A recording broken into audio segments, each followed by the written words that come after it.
So guys welcome back to LT vlogs. एक बार फिर से ये मोस्ट कमेंटेड कमेंट था काफ़ी सारी वीडियोस पे कि भाई आजकल जॉब का सिनेरियो क्या है, कितना आप लीगली काम कर सकते हो, कितना आप ऑफ द चार्ट्स काम कर सकते हो, क्या क्या रिस्ट्रिक्शंस होती हैं आजकल काम के ऊपर, क्या क्या आपके राइट्स होते हैं। क्योंकि जो भी नया स्टूडेंट आता है उसको अपने राइट्स नहीं पता होते कि यार लीगली आपको इतना पैसा मिलना चाहिए। इस चक्कर में काफ़ी बंदे अंडरपेड भी हो जाते हैं। और लास्ट में हम डिस्कस करने वाले हैं कि रियलिस्टिकली, ठीक है, हम लोग मिथ की बात नहीं करेंगे। लोग बहुत दिखाते हैं कि आप $2,000 वीक कमा रहे हो, $2,500 वीक कमा रहे हो, ठीक है, कमाते होंगे, but generally speaking, realistically speaking, मैं आपको बताऊंगा कि क्या क्या जॉब स्टूडेंट्स करते हैं आते ही एंड कितना आप उसमें पैसे कमा सकते हो रियलिस्टिकली, ठीक है। क्योंकि मेरे को पता है कि डिल्यूजन में रखने का किसी को फ़ायदा नहीं है। आप भी सोच के कुछ आ जाओगे, हो कुछ और जाएगा, नॉट गुड। और मैं भी कुछ गलत इन्फॉर्मेशन दे दूंगा तो आप बाद में ना मेरी गर्दन पकड़ोगे, तो that's a different thing. But हाँ, अगेन ये इन शॉर्ट ये वीडियो मैं 4 सेक्शन में डिवाइड करूँगा। मैं ऑलरेडी काम पे जा रहा हूँ, तो देखते हैं चलते चलते क्या बातचीत हो सकती है। एंड अगर आपको वीडियो पसंद आए तो make sure you leave a like. अभी तक चैनल को सब्सक्राइब नहीं किया तो यार क्या कर रहे हो यार, मतलब सब्सक्राइब करो, मोटिवेशन दो हमें भी to make more such content. And चालू करते हैं। तो इस सेक्शन 1 की बात कर लेते हैं। सेक्शन 1 में इट्स बेसिकली अबाउट कि आप एक्चुअली में लीगली कितना काम कर सकते हो। तो आई एम श्योर काफ़ी लोगों को ऑलरेडी पता होगा कि रिस्ट्रिक्शंस काफ़ी चेंज हुई हैं पिछले 2-3 सालों में। बट एज ऑफ नाउ, आज जो मैं वीडियो बना रहा हूँ, एज ऑफ नाउ आप 24 घंटे पर वीक काम कर सकते हो, which translates to 48 hours in a fortnight. अब इस पर एक क्वेश्चन क्या आता है कि कितने टाइप ऑफ जॉब्स कर सकते हो आप इस घंटे के अंदर। तो कई लोग पूछते हैं कि यार एवीएन की जॉब्स में घंटे ऐड होते हैं कि नहीं होते, ऊबर की जॉब के घंटे ऐड होते हैं कि नहीं होते। तो भाई इसका शॉर्ट आंसर ये है कि आप चाहे 2 जॉब करो, 4 जॉब करो या 6 जॉब करो, आपका जो भी टोटल बनता है हफ्ते के एंड में वो 24 घंटे के विद इन होना चाहिए। एंड फोर्टनाइट में 48 आवर्स के विद इन होना चाहिए, जितनी मर्जी आप जॉब कर रहे हो। एंड अगर आप इससे ऊपर काम करते हो तो भाई टेक्निकली लीगल वे में मैं आपको बताऊं तो that is a breach of your visa condition. और मैंने आपको काफ़ी वीडियोस में बताया हुआ है कि वीज़ा कंडीशन ब्रीच होना भी सबसे बड़ा क्राइम होता है। अपने वीज़ा का रिस्क मत लो सिर्फ $200-300 और एक्स्ट्रा कमाने के चक्कर में, ठीक है। पैसे फिर भी आ जाएंगे, बट मेरी राय यही है कि आजकल क्रैकडाउन भाई बहुत ज़्यादा हो रहा है, खासकर वर्किंग आवर्स पे, और कैसी टाइप्स की जॉब लोग कर रहे हैं। तो इसके चक्कर में भाई it's not worth risking a visa. तो भाई मेरी एडवाइस ये है कि अपने लिमिट में रह के काम करो। और भाई ये जो कंडीशन है ये एप्लीकेबल होती है जब आपका सेमेस्टर चल रहा होता है। तो वाइल यू आर स्टडिंग, जब आपका सेमेस्टर चल रहा होता है उस टाइम पे आप 24 घंटे पर वीक काम कर सकते हो। बट मान लो आपकी वेकेशंस आ रही हैं, ठीक है, ऑस्ट्रेलिया में दोनों इनटेक्स के जब आपका दोनों सेमेस्टर खत्म हो जाते हैं तो आपको एक अच्छा खासा लंबा चौड़ा ब्रेक मिलता है। उस ब्रेक में भाई आप अनलिमिटेड काम कर सकते हो। आज भी आप चाहो तो दिन के 25 घंटे काम करो, पॉसिबल नहीं है बट चाहो तो कर सकते हो। या आप भाई दिन के उस टाइम 18 घंटे काम करो, 19 घंटे काम करो, कोई फर्क नहीं पड़ता। वेकेशन में आपके पास खुली छूट होती है। एंड भाई यूनिवर्सिटीज़ और वीज़ा वालों को भी पता है कि यार अगर नॉर्मल सर्कमस्टांसेस में कम काम कर रहा है तो भाई पैसे की दिक्कत कहीं ना कहीं तो आएगी। तो दैट्स वाई आप अपने सेमेस्टर ब्रेक में या वेकेशंस में अनलिमिटेड काम कर सकते हो। सेकंड सेक्शन की ओर चलते हैं भाई, वो है कि क्या क्या रिस्क एसोसिएटेड होते हैं अगर आप अपनी वर्किंग आवर की जो लिमिट है उसको आप ब्रीच करते हो। अब देखो, सच्चाई की बात हो रही है तो भाई आज की डेट में भी बहुत ऐसे लोग होंगे, बहुत सारे स्टूडेंट्स होंगे जो 48 आवर्स से ज़्यादा काम करते हैं। इसमें कोई छुपाने वाली बात नहीं है, it's a well known secret. But बहुत सारे रीजंस हैं जिसकी वजह से आपको नहीं करना चाहिए। लोग करते हैं, देखो गलत काम तो लोग करते ही हैं, बट ये कुछ फैक्टर्स हैं जो मैं आपको अगले बताने वाला हूँ कि इसके बेस पे अगर आप अपना रिस्क फैक्टर निकालो तो काफ़ी हाई होता है। इन रीजंस की वजह से आपको अपनी लिमिट ब्रीच नहीं करनी चाहिए, ज़्यादा घंटे काम नहीं करना चाहिए। आपके ठीक है 100, 200, 300 एक्स्ट्रा बन जाएंगे, but that is again not worth the risk. अब क्या क्या रिस्क होते हैं इसमें वो बात कर लेते हैं। पहली बात तो भाई सबसे बड़ा रिस्क जो होगा वो आपको होगा डिपार्टमेंट ऑफ होम अफेयर्स से। एंड जस्ट इन केस आपकी कोई कंप्लेंट कर देता है, क्योंकि देखो ऑनेस्टली स्पीकिंग जब तक आपकी कोई कंप्लेंट नहीं करेगा चांसेस आर लेस कि डिपार्टमेंट ऑफ होम अफेयर्स खुद ही आपको ढूंढेंगे कि भाई इसको पकड़ो, इसके घंटे ज़्यादा होंगे। बट जस्ट इन केस आपके फ्रेंड सर्कल में कोई भी एनोनिमस बंदा XYZ अगर आपकी कंप्लेंट कर देता है, जो कि काफ़ी होता है यहाँ पे, मतलब कोविड के टाइम पे तो नहीं था बट उसके बाद काफ़ी इंक्रीज हुआ इस चक्कर में, कि अगर आपकी कोई कंप्लेंट करता है तो भाई आपका वीज़ा कैंसिल हो सकता है। उसमें आपको कोई first chance, second chance, third chance नहीं दिया जाएगा। सबसे पहला क्वेश्चन मार्क तो आपके एम्प्लॉयर पे जाएगा कि उसने अलाउ कैसे किया आपके वीज़ा कंडीशंस को ब्रीच करने के लिए, खासकर अगर आप TFN पे जॉब कर रहे हो। क्योंकि TFN पे क्या है, हर चीज़ ट्रांसपेरेंट होती है in terms of taxes and in terms of the government response. तो आपसे ज़्यादा फाइन हो सकता है आपके एम्प्लॉयर को पड़े, एंड उस चक्कर में भाई they won't give you any second chances, आपका वीज़ा सीधा कैंसिल हो जाएगा। तो भाई again it's not worth the risk. 100-200 अगले हफ्ते बन जाएंगे, but don't risk it all just for a couple $100। इसके बाद जो कई लोग मुझे पता है पूछेंगे कि भाई कैश इन जॉब्स हैंड का क्या सीन है। पहली बात तो मेरे ओपिनियन में कैश इन हैंड जॉब्स आजकल बहुत कम लोग देते हैं, क्योंकि सब एम्प्लॉयर्स को भी पता लग गया कि भाई इसमें रिस्क काफ़ी ज़्यादा है अगर आप पकड़े जाते हो, और आप पकड़े जाओगे तो आपका एम्प्लॉयर भी पकड़ा जाएगा। बट चलो हम अज्यूम कर लेते हैं कि आपको कैश इन हैंड जॉब मिल जाती है, ठीक है, और आप चाहते हो कि ठीक है यार मैं नॉर्मल अपना TFN पे अपने घंटे कर लूँगा 24, उसके बाद मैं कैश की जॉब करूँगा। अब उसमें रिस्क क्या है कि देखो आपको पे रेट एम्प्लॉयर्स बहुत कम देंगे, आपको एक्सप्लॉइट करेंगे। फॉर एग्जांपल अगर आपको कोई एम्प्लॉयर मिल जाता है जो आपको कैश इन हैंड जॉब देने को रेडी है, तो मिनिमम वेज अगर 26 है, हो सकता है वो आपको $12, $15, $16 पर आवर का रेट दे, तो उस हिसाब से आपकी एक्सप्लॉइटेशन काफ़ी ज़्यादा हो जाएगी। अगेन आप पैसे बनाओगे, बट अगर आप वर्थ द मनी देखो तो वर्थ नहीं हो, क्योंकि अगर आप 10 घंटे डाल के $120 कमा रहे हो या $140 कमा रहे हो, तो I don't think that's worth it.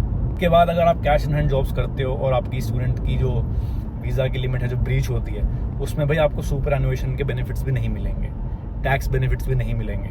तो अगर आप एक ऐसे स्टूडेंट हो जो प्लान करो कि नहीं मेरे को तो घंटे करने ही करने हैं, तो भाई ये सोच के चलना कि अगर आप इलीगल काम करते हो तो पकड़े जाने का रिस्क तो है ही। आपको जो एक्स्ट्रा बेनिफिट्स हैं जो फुल टाइम एम्प्लॉयर्स को मिलते हैं, फिर फुल टाइम वर्कर्स को मिलते हैं, कैजुअल वर्कर्स को मिलते हैं in terms of their tax rebates, वो आपको नहीं मिल पाएंगे। एंड इसमें दिक्कत कब आएगी, जब आप एक्चुअली अपना टैक्स फाइल करोगे, क्योंकि वो देखेंगे यार इसकी इनकम तो काफ़ी आ रही है बट टैक्स इतना फाइल हो नहीं रहा, जॉब इसकी एक ही है, तो बाकी पैसे कहाँ से आ रहे हैं। तो अगेन कॉम्प्लेक्स मैटर हो जाएगा, उस राह पे मत ही जाओ, तो मैं यही एडवाइस करूँगा। बट अगेन भाई लोग करते आए हैं, आज भी करते हैं, आगे भी करेंगे, but this is just my personal opinion. बाकी भाई आपकी जो इच्छा हो आप वो कर सकते हो। अब अगर आप ऑस्ट्रेलिया में काम कर रहे हो तो आपके पास सर्टेन वर्किंग राइट्स होती हैं। वर्किंग राइट्स एज इन काम करने के राइट्स नहीं, वर्क के अंदर भी कुछ कुछ राइट्स होती हैं। मैं उसके बारे में थोड़ा ब्रीफली आपको समझा दूँ। पहली बात तो अगर आप TFN पे जॉब पकड़ते हो या EBN पे भी जॉब पकड़ते हो, तो एम्प्लॉयर्स को आपको मिनिमम वेज देनी ही पड़ेगी, जो कि आई थिंक $24 से $26 के बीच होती है इन ऑस्ट्रेलिया। एग्जैक्ट पता करना हो तो आप नेट पर पता कर सकते हो। बट अगर इससे कम अगर आपको कोई एम्प्लॉयर दे रहा है पैसे, स्पेशली ऑन TFN, तो भाई वो बेसिकली आपको एक्सप्लॉइट कर रहा है। आपके अगेंस्ट आप उसके अगेंस्ट एक्चुअली कोई एक्शन ले सकते हो, क्योंकि मिनिमम वेज बनाई ही इसलिए गई है कि भाई कोई भी एम्प्लॉयर हो X, Y और Z, no matter what industry it is, उसको उतनी मिनिमम वेज अपने वर्कर्स को देनी ही होती है। Now this is different for part time work and it's different for casual works. इसके बाद भाई आपको पेनल्टी रेट्स का एक फंडा कभी शायद आपने सुना होगा। पेनल्टी रेट्स बेसिकली मीन कि अगर आप ओवर टाइम काम करते हो या वीकेंड्स पे काम करते हो या पब्लिक हॉलीडे पे काम करते हो, तो you are entitled to get extra money. अब फॉर एग्जांपल अगर आपका वीकडे में रेट है 30 मान लेते हैं, तो सैटरडे आपको उससे ज़्यादा मिलना चाहिए एक्स अमाउंट, और अगर आप संडे को काम कर रहे हो तो आपका सैटरडे से भी ज़्यादा अमाउंट आपका मिलना चाहिए। एंड अगर आप पब्लिक हॉलीडे पे काम कर रहे हो तो मेरे हिसाब से आपका जो रेट है वो इंटू 2.5 हो जाता है। ये हर इंडस्ट्री में नहीं है, बट इट्स सिग्निफिकेंट जंप हो जाती है आपके नॉर्मल वेज से। तो अगर आप फुल टाइम कहीं अप्लाई करते हो और आपको जॉब मिल जाती है, इररिस्पेक्टिव कैजुअल हो या फुल टाइम हो, पेनल्टी रेट्स अप्लाई होते हैं। एंड अगर कोई एम्प्लॉयर आपको वो पेनल्टी रेट्स नहीं दे रहा, आपको ओवर टाइम रेट्स नहीं दे रहा, तो भाई यू आर ससेप्टेबल कि आप उसके अगेंस्ट एक्शन ले सकते हो।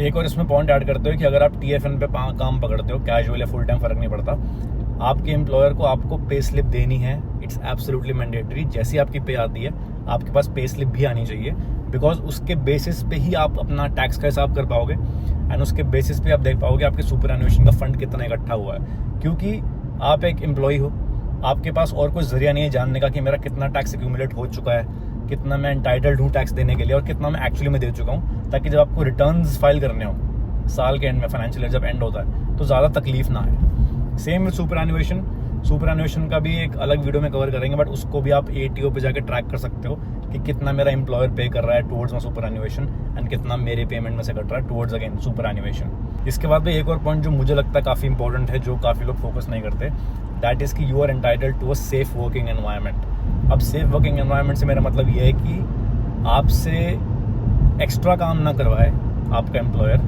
Bye giving you the same wage. For example, इसका एग्जांपल भी कैसे दूँ मैं, मान लो कि अगर आप ट्रेंड नहीं हो फोकलिफ्ट चलाने के लिए, ठीक है, फोकलिफ्ट काफ़ी हैवी भी होती है, बट अगर आपकी वेयर हाउस जॉब में वो आपसे एक्स्ट्रा काम करवा रहा है जिसके लिए आप लीगली एंटाइटल्ड नहीं हो, तो भाई वो भी एक्चुअली गलत काम है। That's also comes under exploitation. Similarly अगर आप आपको हैवी वर्किंग लाइसेंस नहीं है आपके पास और आपका एम्प्लॉयर आपसे भारी सामान उठवा रहा है जिसमें आपको पैर की इंजरी हो सकती है, बैक की इंजरी हो सकती है, या फिर अगर फॉर एग्जांपल आप ट्रक का काम कर रहे हो और आपको पता है कि यार मेरी जो वेट की लिमिट है वो 1000 किलो से ऊपर नहीं होनी चाहिए उठाने की, और अगर आपको एम्प्लॉयर आपसे 1500 किलो उठवा रहा है, 2000 किलो उठवा रहा है, तो वो भी काइंड ऑफ इलीगल है।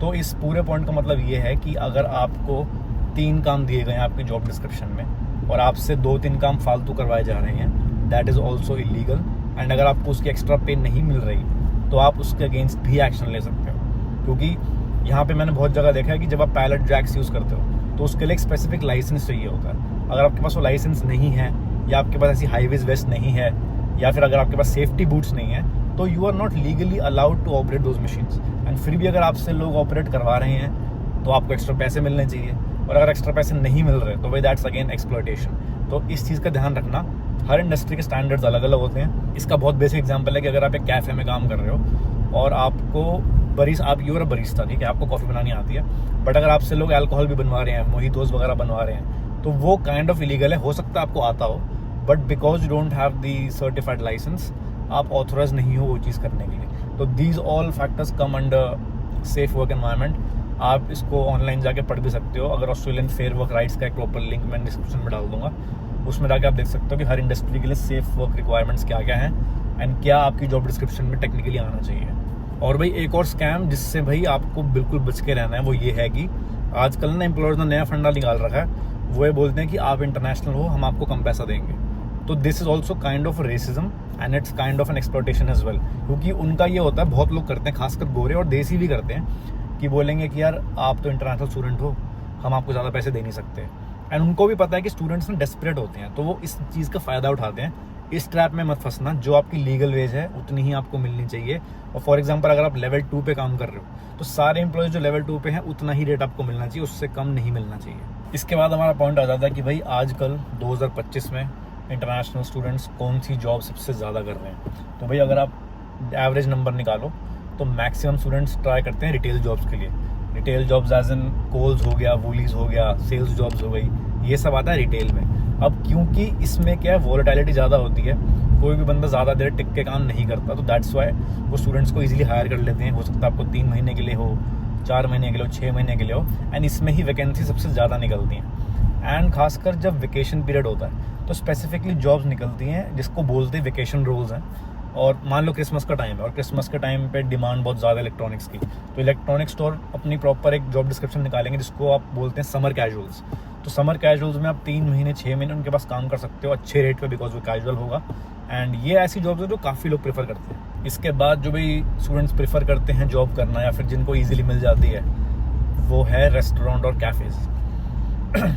अब रेस्टोरेंट्स में भाई बहुत सारी चीज़ें आती हैं, अपना इंडियन रेस्टोरेंट भी आता है, लंच बार्स भी आते हैं, ब्रेकफास्ट कैफ़ेज़ भी आते हैं, इवन विनयार्ड्स में जो कैफ़ेज़ खुले होते हैं वो भी आते हैं। अगेन इनमें क्या होता है कि because they are mostly casual roles, इसमें आपको ना मल्टीपल जॉब्स का एक्सपीरियंस भी मिल जाता है और मल्टीपल जॉब्स आप कर भी सकते हो। फॉर एग्जांपल अगर आपकी पोस्ट है as a barista in a cafe, right, तो ज़रूरी नहीं है कि आपको सिर्फ कॉफ़ी बनवानी पड़ेगी, हो सकता है आपको वहाँ पर टेबल वेइंग का काम भी करना पड़े, हो सकता है आपको वहाँ क्लीनिंग का काम भी करना पड़े। तो उसमें आपके पास एडवांटेज क्या होता है कि आपकी जॉब काइंड ऑफ आप फिक्स कर लेते हो, बिकॉज आपको पता है कि अगर यहाँ पे जॉब नहीं होगी तो मैं कुछ और कर लूँगा, अगर आज इसमें डिमांड नहीं है तो मैं कुछ और जॉब में कर लूँगा। तो इसलिए रेस्टोरेंट्स एंड कैफ़ेज़ में काफ़ी लोग प्रेफर करते हैं। मैं भी जब ऑस्ट्रेलिया आया था, हमने start of gain restaurants and cafes से किया था, बारटेंडिंग की जॉब हमने उसमें एक्सेलरेट कर ली थी। बट अगेन इन इंडस्ट्रीज़ में, हॉस्पिटैलिटी में खासकर, काफ़ी ज़्यादा अपॉर्चुनिटीज़ होती हैं, बहुत सारे जॉब्स होते हैं जो आप कर सकते हो as a student, and they are also paying well. मतलब अगर फॉर एग्जांपल अगर आप एक नाइट क्लब में काम करते हो तो ना चाहते हुए भी आपको 35-36 का रेट तो मिनिमम मिलेगा, सैटरडे को और ज़्यादा मिलेगा और संडे को और ज़्यादा मिलेगा। तो दैट्स अगेन अ बेनिफिट, क्योंकि आपको घंटे भी ज़्यादा नहीं लगाने पड़ रहे एंड उस सेम अमाउंट में आपके पास पैसे भी ज़्यादा आ रहे हैं। उसके बाद में स्टूडेंट्स गिग जॉब्स तो करते ही, अपना अमेजॉन फ्लेक्स हो गया, डोर डैश हो गया, ओवर ईट्स हो गया, जिसमें तुम अपने हिसाब से जब मर्जी निकल जाओ, अपनी फ्लेक्सिबिलिटी पे काम कर लो। बट अगेन मैंने पहले भी बोला हुआ है, don't take this jobs as a primary job, इनको सेकंड जॉब की तरह रखो, वो भी तब अगर आपके घंटे पूरे नहीं हो रहे एक जॉब से। एंड आजकल के ज़माने में जहाँ पे डेपोटेशन बहुत ज़्यादा हो रही है, वीज़ाज कैंसिल हो रहे हैं, I would not suggest you to do more than 2 jobs, क्योंकि मेरे हिसाब से अगर आप 2 जॉब्स कर रहे हो तो आपके हफ्ते में 24 घंटे ईजिली पूरे हो जाएंगे, हो सकता है उससे ज़्यादा भी हो जाए। तो there is no need to get a 3rd job और 4th जॉब। जितना आपके पास पैसा बन रहा है 24 घंटे में उससे सेटिस्फाइड रहो। ज़्यादा पैसे के पीछे भागोगे तो भाई मैटर हो जाएगा, फ़ायदा नहीं है, आपका नुकसान होगा एंड ऑफ द डे में। इसके बाद भाई आजकल काफ़ी फ्रीलांसिंग काम भी चालू हो रखा है। बहुत सारी एजेंसीज होती हैं जो आपको फ्रीलांस वर्क देती हैं कि यार आज आपको इस स्टॉल पे जाके ये काम करना है, आज आपको इस मॉल में जाके इसकी लॉन्च करनी है, जो भी मतलब बहुत सारे गिग्स होते हैं। सिमिलरली ऐप्स भी हैं, एयर टास्कर जैसे ऐप्स होते हैं, वहाँ पे आप अपनी एडवर्टीजमेंट डाल सकते हो मान लो अगर आपको कोई लैंग्वेज आती है तो आप उसके ट्यूशन दे सकते हो, या फिर अगर आपको क्लीनिंग जॉब्स आती हैं, अगर आप में एक्सपीरियंस और आप करना चाहते हो ऐसी जॉब्स, तो डाल सकते हो कि I can do some cleaning, pet sitting कर सकते हो। बहुत सारी जॉब्स, अगर इस पर एक सेपरेट वीडियो बन सकती है, क्योंकि मेरे काफ़ी सारे फ्रेंड्स थे शुरू में ही करते थे, कभी पेट सेटिंग कर ली, कभी हाउस सेटिंग कर ली, कभी क्लीनिंग कर ली। उससे क्या है कि फ्लेक्सिबिलिटी आपके पास होती है, इस दिन मैंने यहाँ चला गया, उस दिन मैंने वहाँ चला गया, और उसके बाद आपकी जो पेमेंट होती है वो घंटे के हिसाब से आपके अकाउंट में आती है सीधा। तो ये ऐप्स भी कुछ हैं जिस पर आप फ्रीलांस वर्क ढूंढ सकते हो। But at the end of the day आपके ऊपर है कि आपको कौन सी जॉब पसंद है, कौन सी जॉब आपको करनी है, किस में आपको मज़ा आता है, and at the same time आपके पैसे भी बन जाएं उसमें। तो एट द एंड भाई मेरी एडवाइस यही है कि घंटों के साथ छेड़ाखानी ना करें, बहुत हानिकारक हो सकता है आगे जाके। कोशिश करो कि 24 घंटे के दायरे में रह के कमाओ। ठीक है यार, अगर आप एक्स्ट्रा काम करते हो आपके 100, 200, 300 एक्स्ट्रा बन जाएंगे, but you know at the risk of losing your visa, that's not worth it. किसी को भी सजेस्ट नहीं करूँगा मैं ये। आप स्टूडेंट वीज़ा पे आए हो तो भाई ऑलवेज प्रायोरिटाइज योर स्टडीज़। बहुत सारे मैंने ऐसे केसेस देखे हैं जिसमें स्टूडेंट्स बिल्कुल ही काम में लग जाते हैं। ठीक है, देखो टीआर पे अगर आप हो तो naturally you should be working, पैसे कमाते हैं लोग। बट अगर आप स्टूडेंट वीज़ा पे आए हो और आप पढ़ने आए हो, ठीक है, गवर्नमेंट की नज़रों में भी और आपके अपनी करियर डेवलपमेंट में भी आप एक्चुअली पढ़ने आए हो, तो मेक श्योर कि यू प्रायोरिटाइज योर स्टडीज़। पैसे के चक्कर में अपनी पढ़ाई कॉम्प्रोमाइज़ मत करना, अपने आप गोल से भटक जाओगे, एंड ये कहीं ना कहीं डाउन द लाइन जाके आपको काफ़ी इफेक्ट करेगा ये चीज़। तो आई होप भाई आपको इस वीडियो से थोड़ी सेंस लगी हो, कुछ ज्ञान मिला हो, अपने राइट्स के बारे में पता लगा हो, क्या स्टूडेंट्स आजकल काम कर रहे हैं वो पता लगा हो। एंड भाई ऑनेस्टली स्पीकिंग स्टूडेंट्स के खर्चे इतने ज़्यादा नहीं होते आगे, अनलेस अगर आपकी लैविश लाइफस्टाइल है और उसी को आप कैरी फॉरवर्ड करना चाहते हो तो भाई मैं आपको कुछ एडवाइस दे नहीं पाऊंगा। बट स्टूडेंट्स के पर्सपेक्टिव से आप इनफ पैसे कमा लोगे कि आपका रेंट निकल जाए, आपके बेसिक ग्रोसरी के खर्चे निकल जाएं, आपके लिविंग एक्सपेंसेस निकल जाएं, और आप कुछ पैसे सेव भी कर पाओगे। अब आप मुझसे ये पूछोगे कि क्या हम फीस के पैसे सेव कर लेंगे, तो भाई इट्स एब्सोल्युटली नॉट पॉसिबल। एक बंदा होगा जो 20 में से शायद कर ले, डिपेंडिंग उसकी जॉब कैसी है, उसका एक्सपीरियंस कैसा है। बट भाई मेजोरिटी की बात हम यहाँ कर रहे हैं, मेजोरिटी में it's not actually possible to do this. And अगर आप 24 घंटे के दायरे में रह के काम करते हो तो भाई आप $1000 से $1500 कमा सकते हो before tax. And this is also highly volatile. अगर आपकी हाई पेइंग जॉब है, मान लो अगर आप यार कसिनो में काम कर रहे हो तो नेचुरली पैसे ज़्यादा मिलेंगे। अगर आप एक नॉर्मल रेस्टोरेंट में काम कर रहे हो, ठीक है, फूड चेन में काम कर रहे हो, तो नेचुरली पैसे कम मिलेंगे। But again I think student के पर्सपेक्टिव से आप इनफ पैसे कमा सकते हो, 1000 से 1500 आप इजीली कमा सकते हो। एंड ये मत भूलना कि यार आपके पास वेकेशन में एक्स्ट्रा घंटे भी होते हैं काम करने के लिए। तो पूरी मैंने एक्चुअली लास्ट इस पर एक वीडियो बनाई थी, I will put the link in the description. उस लिंक में और उस वीडियो में मैंने एग्जैक्ट ब्रेक डाउन दिया हुआ है कि ये पैसे आप कमा सकते हो, ये आपका टैक्स जाएगा, इतने पैसे आप सेव कर सकते हो, इतने आपके खर्चे होते हैं, और इतनी होती है आपके स्टूडेंट्स की फीस। ठीक है, वो वीडियो जरूर चेकआउट करना। इस वीडियो के बाद हो सकता है आपको उसकी और ज़्यादा सेंस लगे। I will leave the link in the description. कोई भी क्वेश्चन हो make sure you comment it down. मैं जा रहा हूँ काम पे, तो मिलते हैं नेक्स्ट वीडियो में। Thanks for watching.